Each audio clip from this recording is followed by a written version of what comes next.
Our headlines. The Australian government supports Philippines and South China Sea issue, and President Marcos expressed gratitude. Lorraine Badoy finds guilty for indirect contempt over red tagging a Manila judge. Court's decision to 5 cops involved with killing of Jemboy Baltasar gets criticized by Senator Hontiveros. Philippine Coast Guard official Facebook page recovered 3 days after being hacked. And Miss Universe 2018 Catriona Gray and Sam Milby faces challenges in their relationship according to Cornerstone.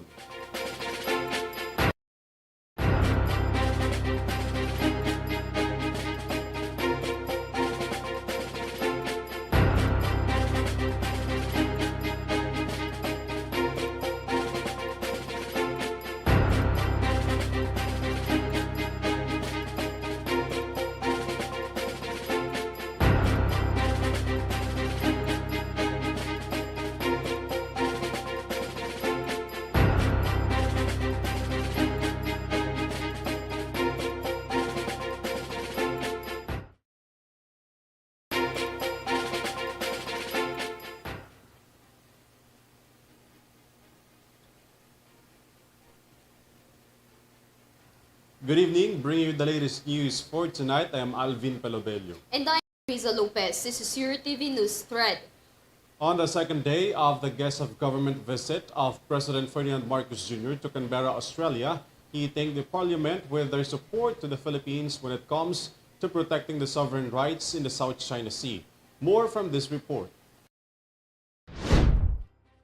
The Australian government has expressed support for the Philippines in any issue it faces in the South China Sea, in the midst of the continued presence and illegal operation of Chinese ships in the ocean contained in the country's exclusive economic zone.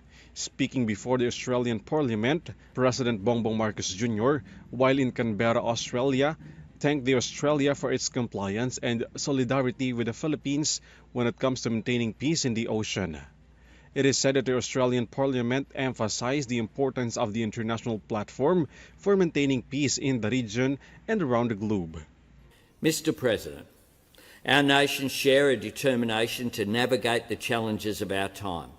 Our cooperation is an assertion of our national interest and a recognition of our regional responsibility. It reflects our shared understanding that peace depends on more than the presence of the great powers, all of us in the international community. Marcos praised the promotion, defense, and preservation of Australia to the unified and universal character of the United Nations Convention on the Law of the Sea, or UNCLOS. We are called upon once again to join forces, together with our partners, in the face of threats to the rule of law, to stability, and to peace. For the Philippines, Australia plays a crucial role as one of only 2 partners with the Philippines, with which the Philippines has a visiting forces agreement. Before heading to Canberra, Australia for the 2-day guest of government visit, President Marcos defended the Philippines' position in the South China Sea, particularly with the presence of the Chinese Navy, which jams the signal in the country's territorial waters, something that is worrisome according to the President. Alvin Palabello for Eurotv News. NTFL-CAC former spokesperson Lorraine Badoy was found guilty for indirect contempt for red tagging a Manila judge. According to Supreme Court, Badoy insulted and issued a death threat against the judge. Henry V. Nicolas tells us more. The Supreme Court finds former spokesperson of the National Task Force to End Local Communist Armed Conflict with a total of 30,000 pesos for insulting and issuing death threats against a Manila judge in 2022. According to SC, Badoy was found guilty of indirect contempt for red tagging Manila Regional Trial Court Branch 19, Judge Marlo Magdoso Malagar, in September 2022. Badoy was found guilty of improper conduct tending directly or indirectly to impede, obstruct, or degrade the administration of justice. The higher court also warns Badoy that a repetition of the same act will merit a more severe sanction. Badoy has not yet issued her statement at this time. Meanwhile, House Deputy Minority Leader and ACT Teacher Party List Representative Franz Castro believes that a more severe punishment should have been imposed considering Badoy Partosa's continued engagement in red tagging activities along with Jeffrey Celis, as the decision supports our position that red taggers like Badoy cannot hide behind freedom of speech, said the teacher Solon. Representative Castro emphasizes the need for the Supreme Court to take a firm stance against red tagging and ensure that those responsible are held accountable. This is Henry Nicolas for Eurotv News.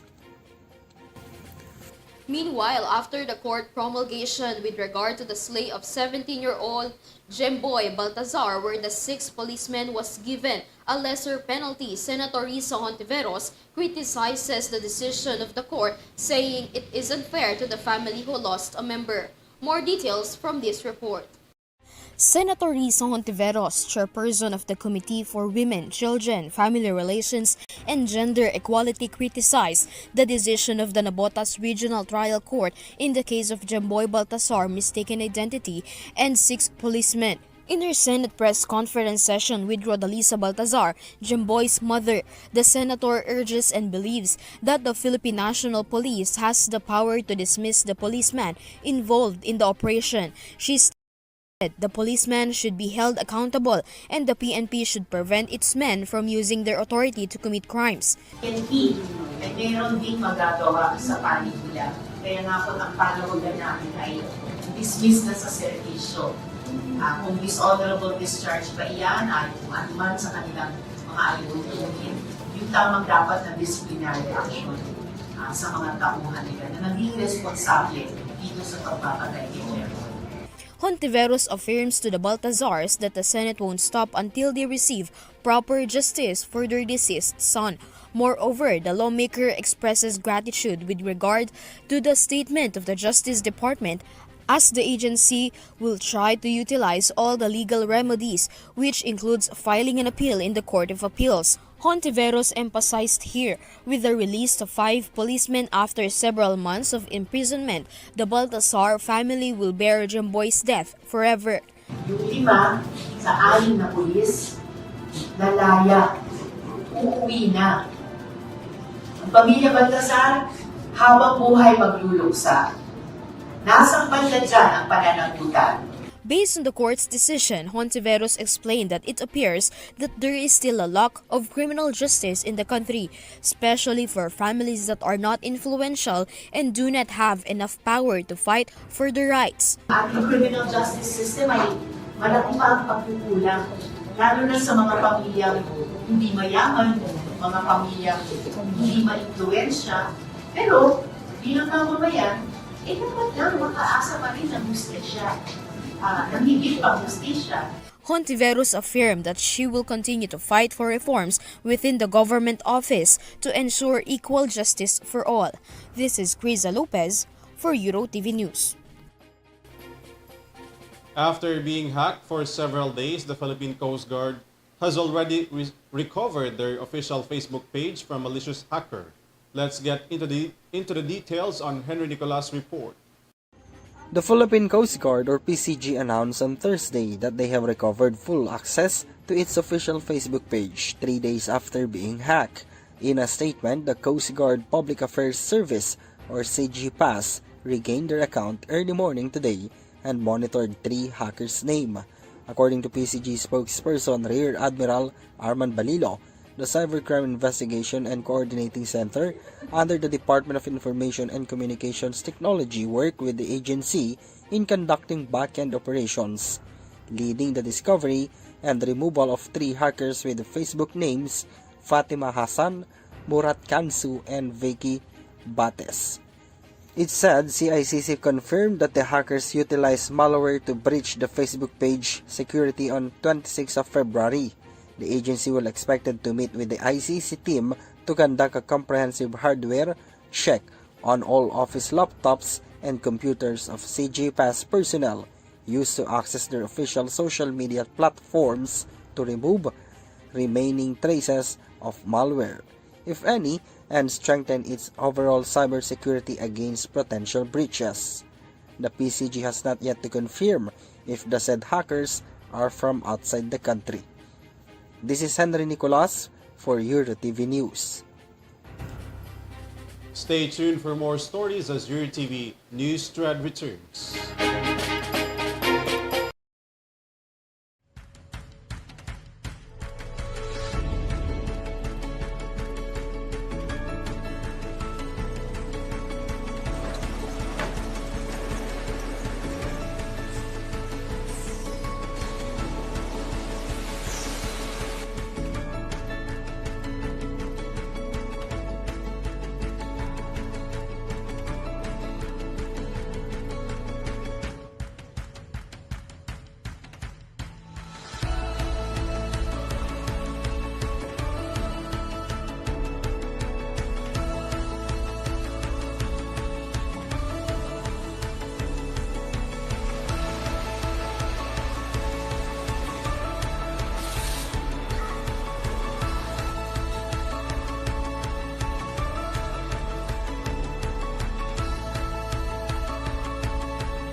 A memorandum of understanding for financial literacy has been inked by the Migrant Workers Department and the Philippine Stock Exchange. This agreement aims to teach OFWs to handle personal finances, landscape of investment, and awareness to the investment fraud and scams. Here's the details of the story. The Department of Migrant Workers and the Philippine Stock Exchange Incorporated signed a Memorandum of Agreement for Financial Literacy and Investment Guidelines for Overseas Filipino Workers or OFWs. The purpose of the MOU is to teach the OFWs to handle their finances, investments, and above all, protect them from investment frauds and scams. Among the OFWs who will be trained are those who will be returning back to the country for good, particularly on investing in the stock market. More livelihood and economic opportunities. The seeds have been planted, sowed, ready for growing and harvesting and picking, because our OFWs are primed not just to serve their families and their communities, but also to take part in nation building, to be co-architects in national development. According to PSE data, it is estimated that 5.6% of OFWs from the 1.7 million retail investors in the country does have an account in the stock market in the year 2022. According to PSE President and Chief Executive Officer Ramon Monson, 94,000 of the 2.33 million OFWs are registered in the DMW and passed the Bureau of Immigrations for employment overseas in the year 2023. He said that this project is clearly to grow the number of OFW investor base in the country. We and the Department of Migrant Workers will formalize their agreement to be partners in establishing a financial education program for overseas Filipino workers. Investor education is a core advocacy for the PSE that stems from our mission to promote sustainable and inclusive economic growth. Aside from teaching personal finances and basics of investing in the stock market, this program also aims to deliver information to the OFWs against the scams and investment fraud. Cash remittances by OFWs hit a record high of $33.49 billion last year, a 2.9% increase from $32.54 billion remittances in 2022. Last year, the deployment of overseas Filipino workers has reached the all-time high of over 2.33 million. ALVIN PELOBELLO for Eurotv News. As a result of numerous quakes in the province of Surigao del Sur, the local government unit of Tandag decided to suspend the classes and offices of the government today. More details from this story. The town of Tandag in Surigao del Sur has suspended classes from public and private schools after the series of earthquakes in the province. Aside from classes, Mayor Roxanne Pimentel has also suspended operations of the government offices due to the earthquake that is felt in the town, even in neighboring towns. Mayor Pimentel insisted that it is their duty to ensure the safety of students and government workers. The local government is currently monitoring the condition of the infrastructures, particularly the classrooms. The earthquake began to hit the area this morning at 8 o'clock with a magnitude of 5.3 and the epicenter was located 83 kilometers southeast of Caguait. Intensity 5 was felt in the town of Hinatuan according to Philippine Institute of Volcanology and Seismology. PHIVOLCS also recorded 2 weak tremors in the area with magnitudes of 3.9 and 3 after the first earthquake. This earthquake was later on followed by magnitude 4.3 to the southeast of the town of Caguait. As of now, there has been no recorded excessive damage in Surigao del Sur as a result of the series earthquakes. This is KRIZZA Lopez for Eurotv News. To mitigate the effects of El Nino in the country, the Agriculture Department has announced their initiative to perform cloud seeding in partnership with the Department of Science and Technology and the Philippine Air Force. Vanessa Cleofas tells us more. After the Department of Agriculture or DA recently announced that they will be using cloud seeding operation as a response to the effect of El Nino in the country, especially on farmlands, the department is in continuous communication with the Department of Science and Technology and the Philippine Air Force to implement this. According to DA, the effect of El Nino is getting worse, especially in the provinces where most of the crops sold in the markets came from. DA continues steps such as CSO to relieve the experienced drought as well as the lack of water supply. According to the DA Bureau of Soils and Water Management, their cloud seeding operation is progressing in some regions in the country. In this process conducted by DA, DOST Pag-asa and Philippine Air Force, it will ensure the possible rain to supply water in farmland. For now, the operation conducted was successful, which resulted in moderate rainfall in Region 2. They said they will also conduct the said CSO in Region 3 to increase the water supply in the dam. Currently, more than 24 provinces are still experiencing drought. 17 are under dry spell while 10 are in a dry condition. Vanessa Cleofas for Eurotv News. For our entertainment news, the agency of Miss Universe 2018 Catriona Gray and Sam Milby confirms that the couple is facing hard time to the relationship. Let's hear this story with Sam Martos. After several weeks of speculation regarding the separation of Miss Universe 2018 Catriona Gray and actor Sam Milby, Cornerstone Entertainment Management has released a statement which includes both of them. On the social media page of the said agency, it released a post wherein they confirmed that Catriona and Sam Milby has gone through something in their relationship. But it is not detailed what it is. However, the management assured that the two are exerting effort to resolve the issue.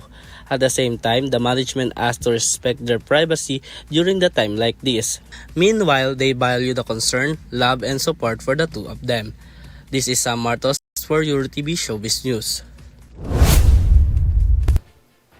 And that's the latest news for tonight. Thanks for tuning in. You may visit Eurotvph.com for more news and information. Once again, I am KRIZZA Lopez. You can catch our broadcast live in our social media accounts and via Pinoy Extreme channel. I'm ALVIN PELOBELLO. This is your TV News Thread. Stay safe and have a good night, everyone.